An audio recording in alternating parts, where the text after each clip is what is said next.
Welcome to Horizon Payroll Solutions Flexible Staff Care webinar. My name is Todd Fensky, and I'm joined with Von Burba from Insurance Applications Group.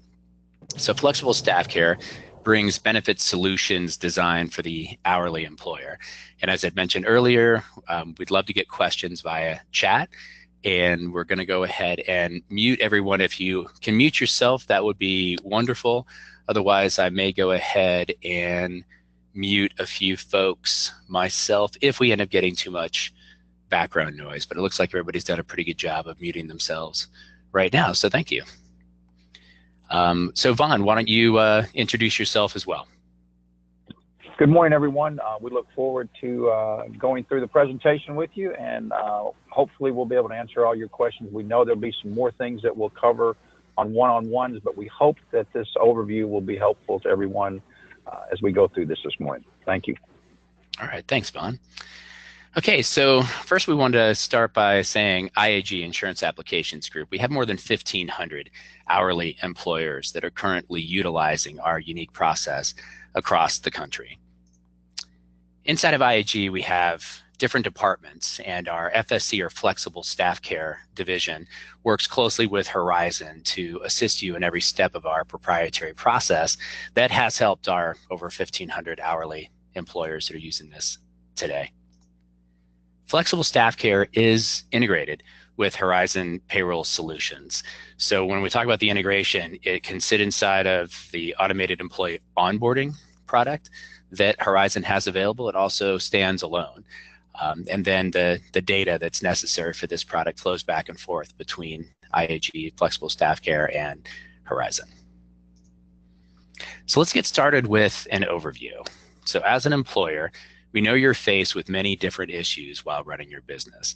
Now, our goal in this webinar is to address a few of those issues that are complicated, and we've seen from other employers that have hourly employees and the Flexible Staff Care solutions. It's getting more and more challenging to find and keep qualified employees in the hourly market. Unemployment is very low, and other employers could be trying to entice away your current workforce, so you really need to separate yourself from your peers. So according to a Career Builder study, 87% of employees want benefits.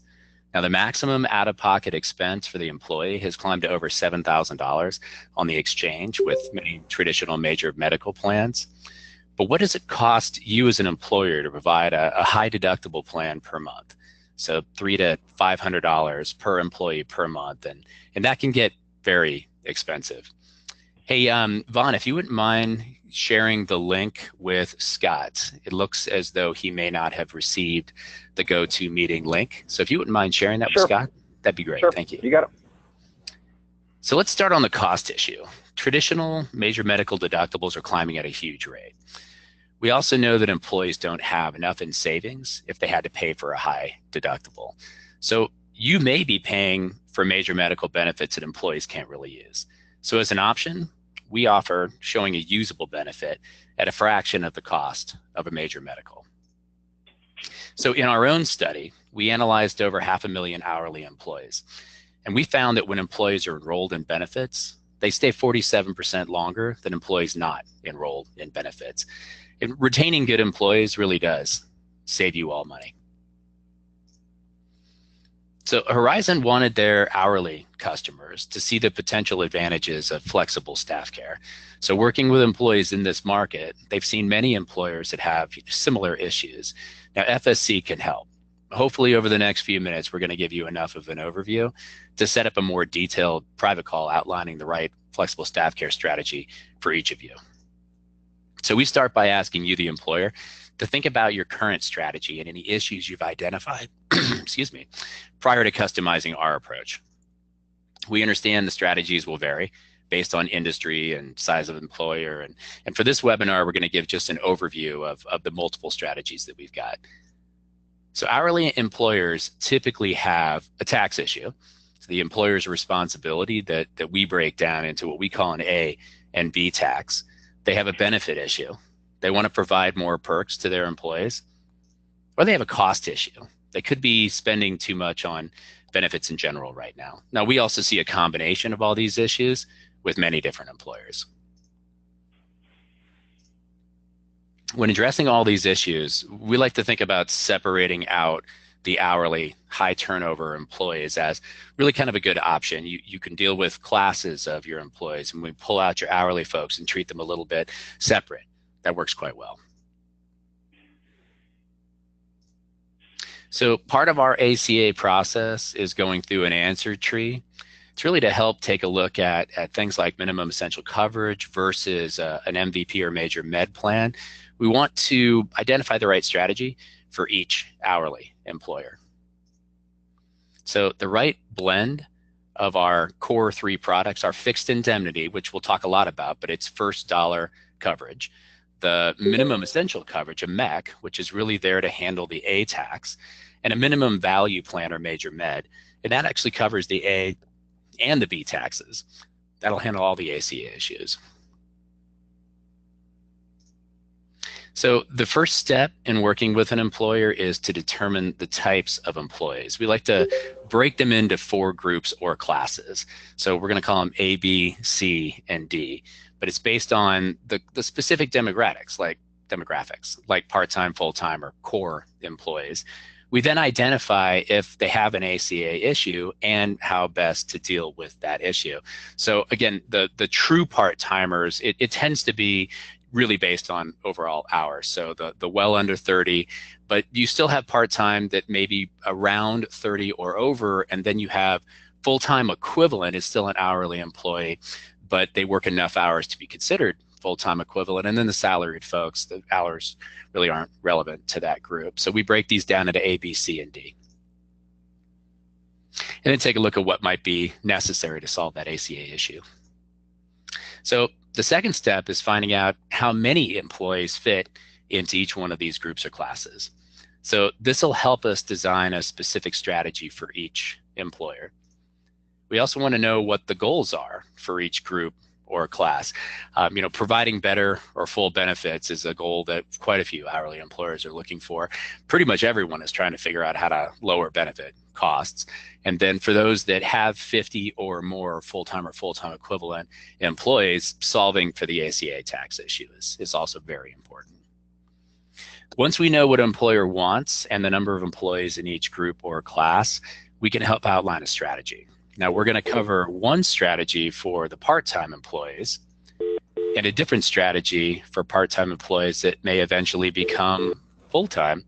Ooh, I'm getting a little feedback. I wonder if I need to go try to mute somebody. Let's see here. Let's try to... Are we able to mute? I am not able to mute because I'm not the organizer. Okay, so if we wouldn't mind... hopefully you can mute yourself on this and we won't get too much background noise. All right, so let's see, where was I in this? So there is a different strategy for those employees that may become full-time equivalent and a strategy for the core employees. Now, this group of employees, you may already have them covered. The core we think of as salaried full-time employees, and many businesses have designed a strategy for those. Most of the time we find that it tends to be the hourly folks that cause some of the issues for these strategies. Now, all of these different strategies can be explained in more detail in a private one-on-one call. And during that time, that's when we want people to fill out this worksheet so we get a better idea of the numbers of employees that you have in each one of these categories. So strategy number 1, using the fixed indemnity benefit. Now, it's important to remember that the first dollar coverage is the key to all of our strategies. And we talk about this first dollar coverage. It's at 1 through 5,000. Now, 84% of all annual claims filed in the US are under $5,000. Now, MVP bronze plans typically have a $5,000 or higher deductible. And I think that was pretty well designed by the insurance companies, considering 84% of all annual claims in the US are filed under that $5,000. Now, with options as low as $60 per month at no cost to the employer, first dollar coverage can be much more affordable than a high deductible major medical plan. Indemnity plans can also help employees with a major medical plan to cover the first dollar costs that are not covered because of that high deductible or as a standalone plan for the employees.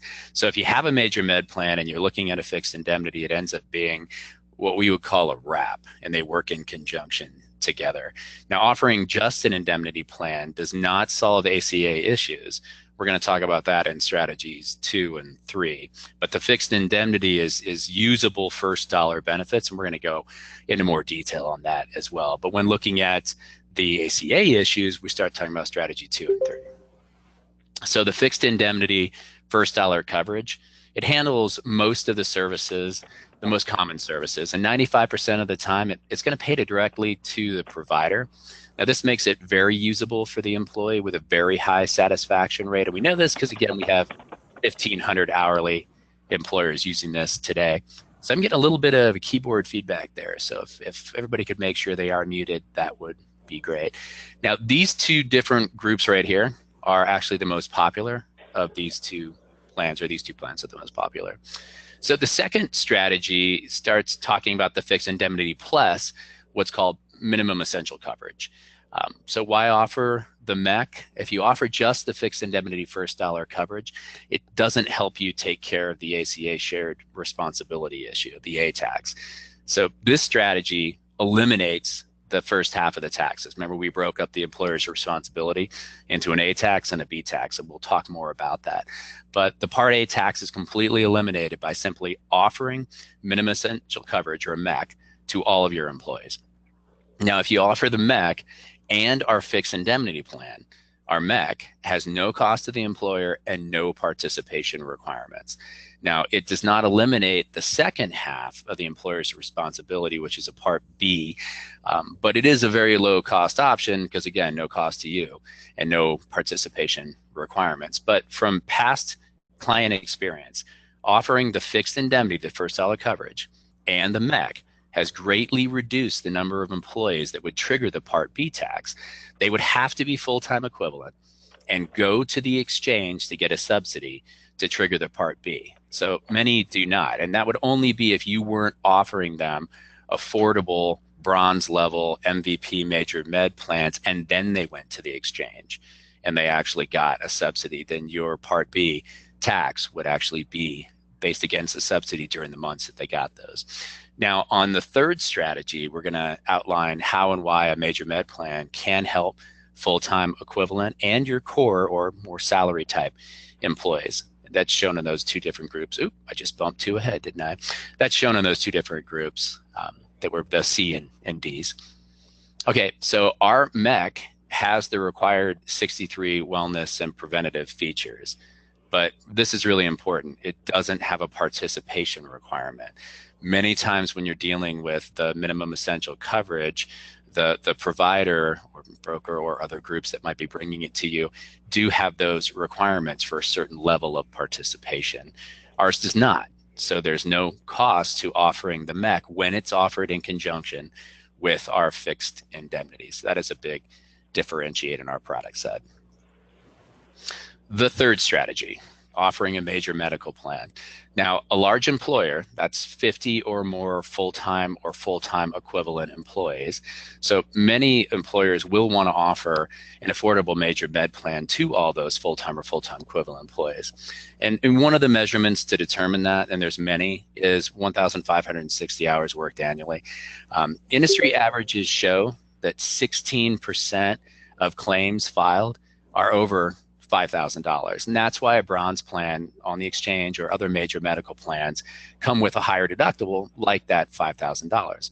So most core or internal employees want a major med plan as part of their benefit package.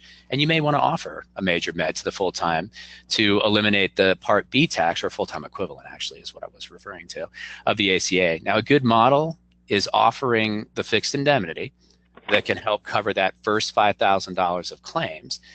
Now, if you do not offer affordable insurance and they go to the exchange and they get that subsidy, remember, you will receive the Part B tax of the employer's responsibility for each month the subsidy was used. Now, if you offer the full-time equivalent, the fixed indemnity first dollar, and then a major med, and they turn down the major med, you're still covered. You do not have the Part B tax issue. So this strategy solves for your core employees, your internal employees, and your full-time equivalent. So we can offer a combination of strategies to help you and your employees. Having a strategy for each of these groups or classes is really the key to controlling costs, handling the Affordable Care Act tax issues, and also employee satisfaction. We get very high employee satisfaction on our fixed indemnity first dollar coverage. So when you're looking at recruit and retain, now this is a whole nother side of the hourly workforce. A lot of employers are having difficulty actually finding and then keeping hourly employees. So when that's the primary goal, employers run into a number of possible issues that we can help solve. So again, we talked about participation as one of the key areas. We have no participation requirements as long as our fixed indemnity is being offered together with our minimum essential coverage or MAC. Cost is a big deal. Offering a complete package to entice new employees is another really big area for a lot of hourly employers. And then retention overall. So the end result for you is a no-cost benefit solution to solve the ACA tax issue. And that is why we'd like to have a personal one-on-one meeting to discuss alternatives based on your needs or goals. Then we can get more specific on this. Now, Horizon Payroll Solutions has already been bringing their customers a very complete offering to handle the full life cycle of an employee. Adding Flexible StaffCARE into that integrated life cycle takes it one step further, especially when looking at hourly employees. So our online enrollment and support system, we call it the ePortal. Now it allows for integration, communication, and enrollment and file processes all working together. As I mentioned early in the call, this is already currently integrated into Horizon Sufficient Hire onboarding tool, but it doesn't need to run that way. It can run as a standalone if an organization wants to. We find best practice is to absolutely pull your enrollment into automated employee onboarding. It just ensures that everybody does what they're supposed to do. If you're dealing with the ACA, the Affordable Care Act, making sure that we get an accept or decline for that minimum essential coverage to take care of the Part A is very, very important. And if you do integrate it into an automated onboarding system like Horizon Sufficient Hire, it just makes sure that that happens. So as I talked about, one of the best practices is offering benefits at the time of hire, and this is, integrated into the onboarding. You also then get things like your I-9 and your W-4 and all of that stuff taken care of as well. It's a totally seamless process, and then the data feeds directly in. It's single sign-on into the enrollment. All the known information pulls in, and then we get that accept or decline. So it does work great built into Efficient Hire, but it also works beautifully as a standalone product as well. So we know that offering different benefit strategies to different classes of employees is not a new thing, but Flexible StaffCARE does bring a unique approach to the high turnover employees. In addition to Flexible StaffCARE, we also have a product called Payroll plans. Now, Flexible StaffCARE is really targeted to the hourly employer to solve very unique problems that hourly employers have. Payroll plans focuses more on the traditional client you typically see from a group like Horizon Payroll that may not have high turnover. So there's products meant for high turnover, there's products meant for little or no turnover. And then we also have another core product that's called Essential StaffCARE. And IAG, our company, actually is a very, very large in the staffing firm world. Their employees are identical to other hourly employers, and they face the same challenges that many of you might face. It's called Essential StaffCARE in that world, and it's just that we've spent many, many years branding to the staffing firm community as Essential StaffCARE, but Flexible StaffCARE and Essential StaffCARE are very, very similar. We just focus at Insurance Applications Group on the unique challenges that a particular market faces, and staffing is slightly different in their challenges than other hourly employers might be. So I do want to jump in and see if we can start to address some of the questions that have come up. We're going to be answering those questions, and then we want to provide all of you with the contact information, how to reach out directly to me and also to Von Burba, my peer. And you guys can shoot us an email, give us a call, and you can always get to us from the team at Horizon as well. But a little bit of a recap as we jump into a Q&A session. So if you are a ACA susceptible company, you have 50 or more full-time or full-time equivalent employees, and you have a tax issue with the ACA, you can handle it at no cost by offering our first dollar coverage, the fixed indemnity, along with a MEC, the minimum essential coverage. And remember that you have no participation requirements on the MEC. And just by offering those two products together, you don't have any participation issues and you don't have any costs. Some of the employers are actually picking up a portion or all of the cost of the fixed indemnity first dollar coverage. They're doing that because they want to provide a new benefit to their employees, and it's very inexpensive. It can be $15 a week, and it is a weekly plan as well. Okay, so I'm going to start answering a few of the chat questions that have come through. Greg's asking if he only has 5 full-time employees and the rest are subs. So you can offer, well, if they're subs, they're probably talking about more of a 1099 relationship, not W-2. So you don't really have an issue with that. The product that's going to be announced pretty soon from Horizon is payroll plans, and payroll plans is very similar. It's the fixed indemnity, but it's really designed for an individual as opposed to a group. So Greg, you might want to look at that in the next couple of months when that is being made available to the customers of Horizon.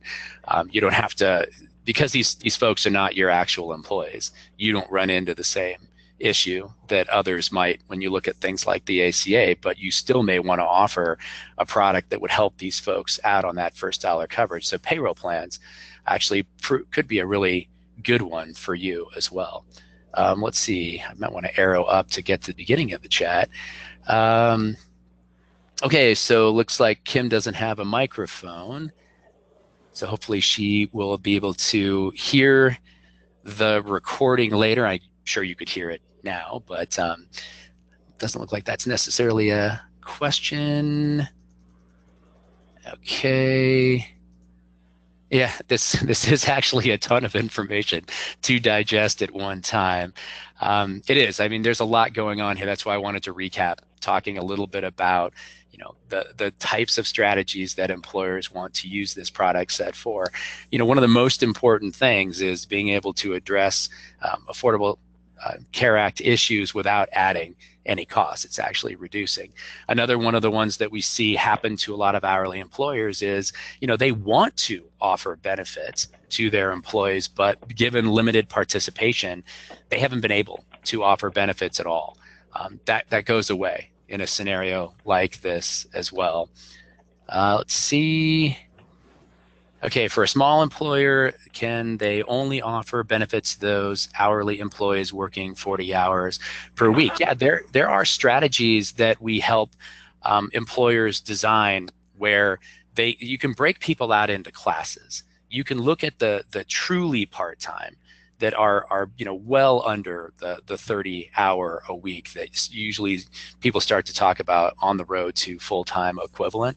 You can go out and say, look, I'm going to offer the fixed indemnity, and I would also offer the MEC if you have any ACA tax related issues. And the reason I say that is because there's no cost to doing that. But you can provide the fixed indemnity to that group that only does 15, 20 hours a week, and get your MEC signed off on so your Part A tax is done. But then you can take a look at the folks that are either full-time equivalent or truly salaried, and you can offer a major med plan to just those folks. So hopefully that answers the question. To offer the same benefit package to every one of your employees. You break them up into groups or classes, and then you can do a different offering to each group. And people will use that. They're trying to, there are plenty of employers that we run into that have more work than they have employees to do. And they're trying to entice a crowd that maybe is only working 10 or 15 hours a week to commit more time. So they say that, hey, if you will give me 30 or 35 hours a week, I'm going to cover this benefit offering for you. So they're enticing the employee to give more of a commitment to them by using the benefit and the fixed indemnity, again, because it can be as low as $15 a week. So if you're offering to cover half of a fixed indemnity, that first dollar coverage, if they'll commit to more, that's one model that we've seen a lot of employers using as well, using groups or classes to entice people. And also it's a recruiting scenario. One of the groups that we're starting to do quite a bit more with deals with the home health world. And for that group, they're actually battling for the same caregivers against groups like hospitals. And hospitals actually have the same salary ranges, but they also are able to offer benefits. So the ability to use a product like this to offer usable benefits to those employees will help recruit new caregivers in their world. Okay, let me see if I've got any more questions under here. Yeah, we have one from Scott Emond. He wants to know, how does it apply to prescription drugs? Yeah, Scott's a good question. So there is a list of product or features to the product in here, and we're going to go ahead and get that out to everyone. But it is a true medical plan. There are no deductibles. There are no copays, but prescription, doctor visit, hospital visit, all of these are part of the first dollar coverage, which is one of the reasons why it's so popular in the hourly space. If you're making, $10, $12, $15 an hour and you had a major medical plan that had a $5,000 deductible, you as an employee may not see that as a benefit to you because you're paying out of pocket everything until you get up to that deductible level. So the first dollar coverage is health insurance. It just caps out at the 5,000. So doctor visits, prescriptions, hospital, ambulance, there's coverage in here for all of this. And there's a schedule that actually talks about what that coverage looks like. So we can make sure that everybody sees an example of that schedule. And it's in this video as well. When you see me stop on the fixed indemnity detail and I highlighted the two plans, that's in here as well. So you can get an example just by going to that spot on the video. So hopefully that answered that question. And also another key point to that is that 95% of the time, this is paying directly to the provider. So if they go to the pharmacy to fill a prescription, they're not paying the pharmacy everything, then coming back to the carrier and sending in to get reimbursed. This is health insurance. So they present their card. 95% of the time, the provider is paying, or the carrier is paying directly to the provider. And that's another big issue for a lot of folks in the hourly space, is minimizing their upfront out-of-pocket expenses as much as possible, which is one of the reasons why this product has such a high employee satisfaction rate as well. Okay, so let's see. Can you discuss the... Go ahead. No, to that end, is the $5,000, is that just an annual? It is, yeah. Amount? So, okay. So the clock starts again in January. It does, yeah. I'm going to add to that, Scott, because this is an interesting point, talking about the 5,000, the schedule. If you're on a major med plan and you're using the fixed indemnity in front of it, so again, if you're on a bronze plan and you have a $5,000 deductible, but you also have the fixed indemnity, whatever money is being spent by the carrier against the fixed indemnity, maybe it's $1,500 or $2,000 that you used, we're using it like a wrap in that situation. So if you had a more catastrophic event, a car accident, you blew out your knee or something big happened, whatever money was spent by the fixed indemnity is going towards the deductible of the major med. So that's when you're using it in combination. So we call it a wrap in that situation. So your more salaried or full-time equivalent type employees that may be being offered a major med plan today could still see great benefit using the fixed indemnity in front of the major med plan. Now, many of the hourly folks may not want to go do the major med plan. They're only using the fixed indemnity, but they're using it until they get to their cap on the front end as well. Did you want to add something to that, Scott? Well, no, my next thing was I think probably people have a question about the network. Maybe you could talk about the network a little bit. Absolutely. And we can go into this a little bit more detail when dealing with the one-on-one, but it's the second largest network in America. So you're going to have coverage virtually everywhere. And when they see or they're looking at signing up for the product, they can access the network to verify, what hospitals can I go to, what general practitioners can I go to, what pharmacies can I go to. So they're able to look all of that up to make sure that this is a product that would indeed work well for each employee. But it is the second largest network in the U.S. Todd, I will add to that. If you wanted the name, and we can get you when we go through the process with you, it's basically First Health, and they have a website you can put in your zip codes and see things of that nature. And then for the prescription network, we use Caremark, which is basically nationwide. So the two networks that people will typically want to talk about when we go through this is First Health for the medical network and Caremark for the prescription. Thank you, Vaughn. One other question that came in was, how does this apply to employees versus dependents and family? It is health insurance, so they can absolutely have their family and dependents on this as well. So that's just, when they're signing up, they would sign up and say, I want employee plus family, or employee plus dependent. So it actually does work that way as well. Go ahead. Did you discuss a little bit about missing time or missing payments? I haven't yet, and thank you for bringing that up, Scott. Yeah. So because this is a weekly model, which it's designed specifically for the hourly workforce, which are paid typically weekly, bi-weekly, you do have the ability, unlike plans that are monthly, you have the ability to miss weeks of premium. So let me give you an example. If I'm working for a group and I'm on 1 week but off the next, premium would not be pulled out the week I was off. Now, if I had an event happen and I needed to use my insurance, as an individual, I can catch up on the missed week of premium. Now, you can go as far as 6 weeks without premium being collected without having the plan canceled.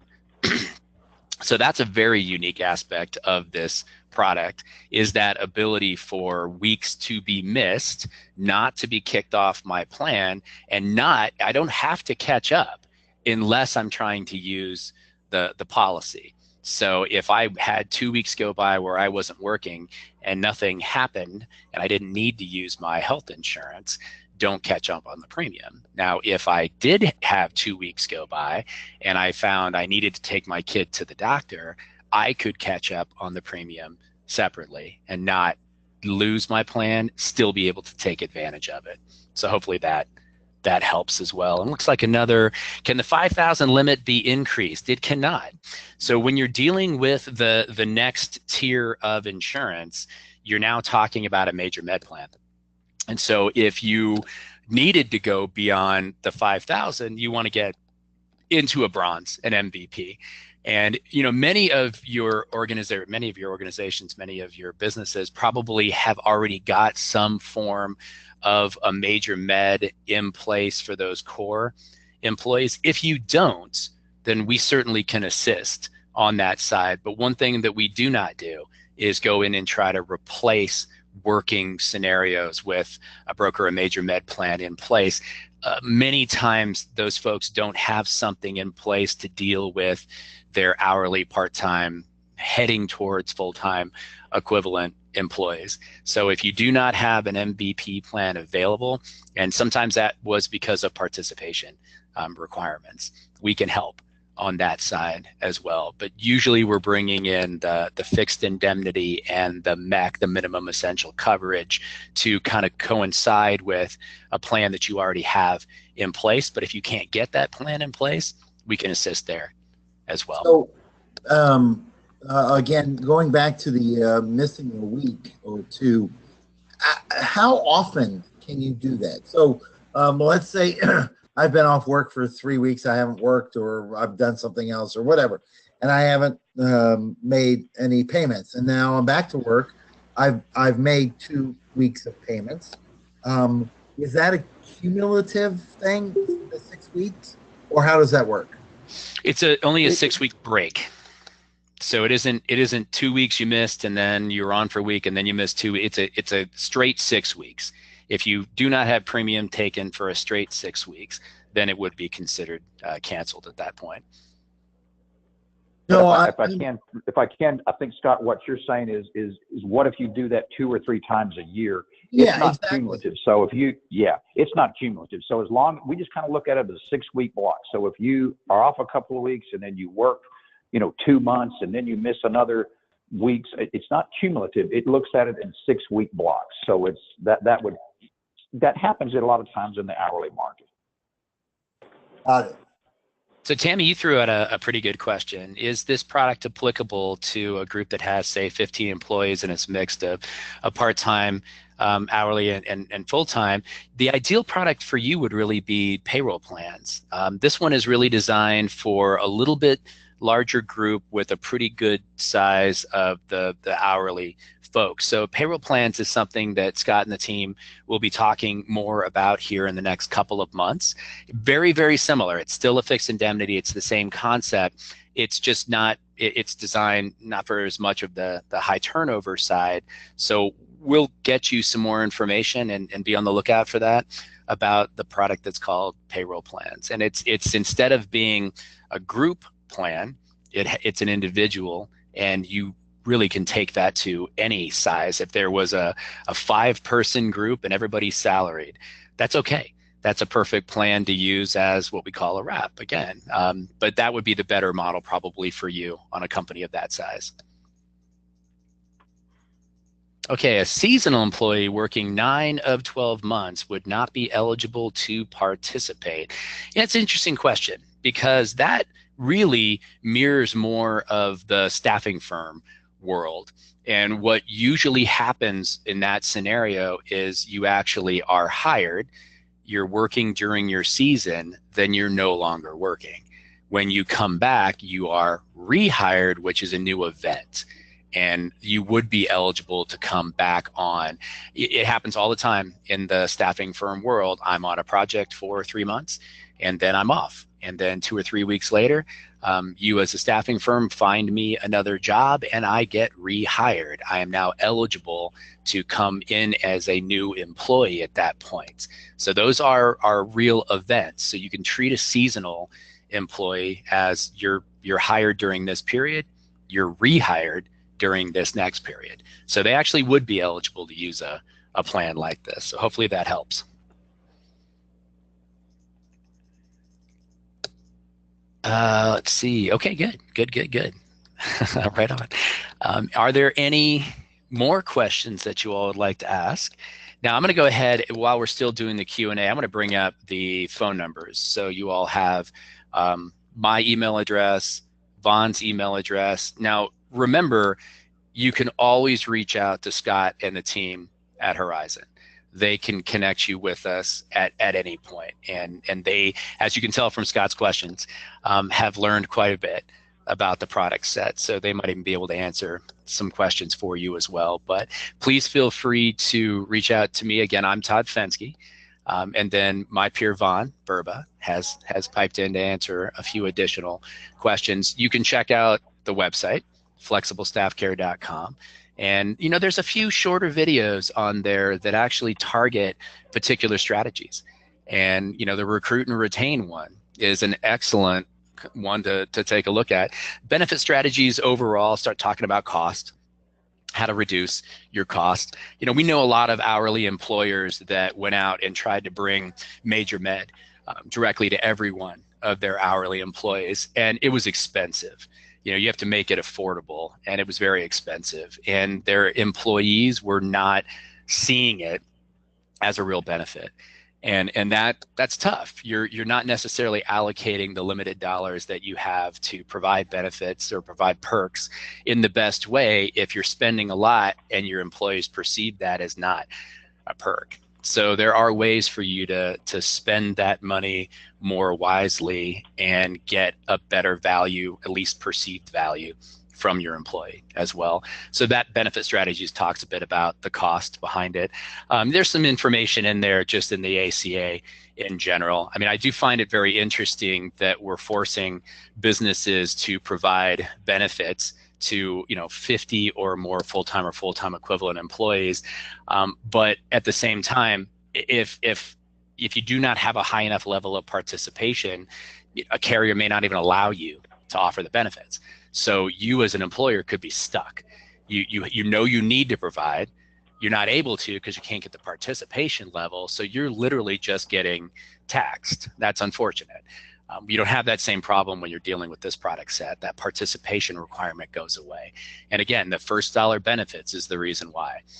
The fixed indemnity product, as long as it's being offered in conjunction with the minimum essential coverage or the MEC, you have no participation requirements and you have no out-of-pocket expense related to those benefits. Now you can choose to add a pay. You can pick up 50% of the cost of the fixed indemnity, 25%, all of it. That's completely up to you. There's no requirement that you do that. Let's see, did any other questions pop in here? I think we're looking pretty good on the questions. Okay, so we still have a few more minutes if anybody does want to add in another question. Yeah, you can always unmute also and ask verbally ask a question if you'd like. By all means, absolutely.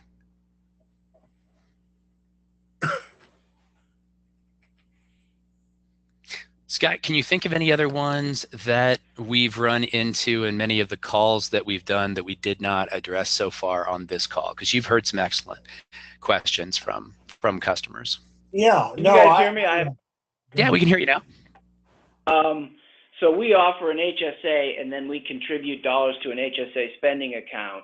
Can those dollars, is this a qualifying type of fee that the HSA account can be used to pay for? So Vaughn, do you want to? I believe that we deal with the pre-tax. It's actually, yeah, it's actually not. It's not HSA compliant. A lot of times people use this in addition to an HSA, but as far as going towards an HSA, that if that's what your question was, it's not HSA compliant. It's designed to be just supplemental. Our scenario would be that we already contribute to people's HSA. If they could take that money, some of that money, and apply it toward this, their out-of-pocket would actually come down. Yeah, what people typically do is instead of using the HSA money, they'll use it and say, I just want to use that to help pay for other expenses, but it can't be used in conjunction with. That's one of the things the government said, nah, we don't want people double dipping, if you will. We would have liked that. I think everybody would. Looks like we did get one more written question. Can we discuss the amount of coverage the employee gets with a fixed indemnity plan? It's renewable annually, so it does cap, and we'll be sending out an example of the schedule of benefits, so you can see specifically what your employee would get. But as I mentioned, this product, our IAG product, has been in play for 15 years, and the prices haven't changed in those 15 years. And the employee base that's been using this is actually huge. It's quite large, and the satisfaction rate that we're seeing from those employees is excellent. So they see this as a true usable benefit at a very low cost, but it does reset annually. And one of the things that I don't think I've heard, this is a Blue Cross product, right? It is. So the product is designed by Insurance Applications Group. We have a third-party administrator, a TPA, that's a company called PAI that services the product, and the core is Blue Cross Blue Shield, but we do have a couple of other carriers involved as well. The payroll plans that I've mentioned briefly that Scott, you'll be able to talk more about with all the customer base here in the next couple of months, is actually a United plan. So we do have more than one carrier involved, but the primary carrier has been Blue Cross Blue Shield. And you'll know them as different names in different states, like in Colorado, they're Anthem. But Blue Cross Blue Shield is the primary. That's correct. And I will add to that, all the Blue Cross Blue Shields across the country have a company called BCS.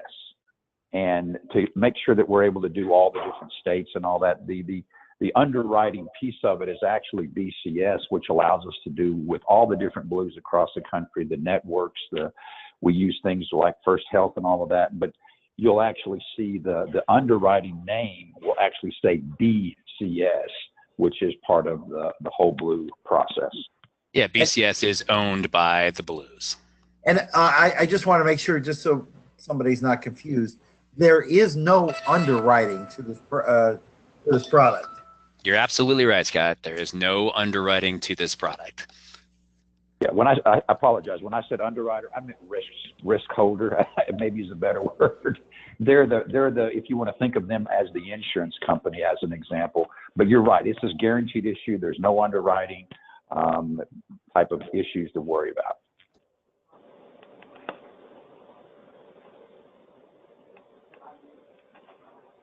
Any other questions?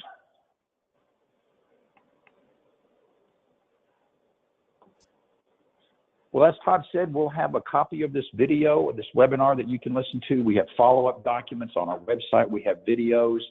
We appreciate everyone's time, and thank you Scott for setting this up. And we look forward to having follow-up conversations with in more detail when we kind of look at your specific group.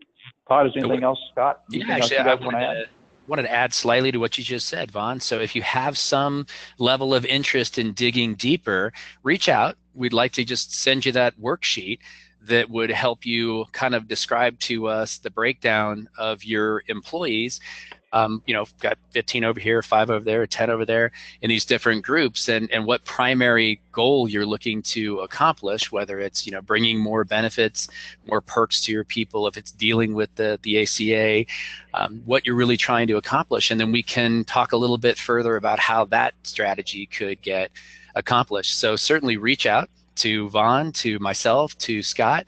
Let us know if there is some more interest, and we can turn around and take this into a little bit more specific one-on-one for your particular problem. And again, thanks everyone for attending.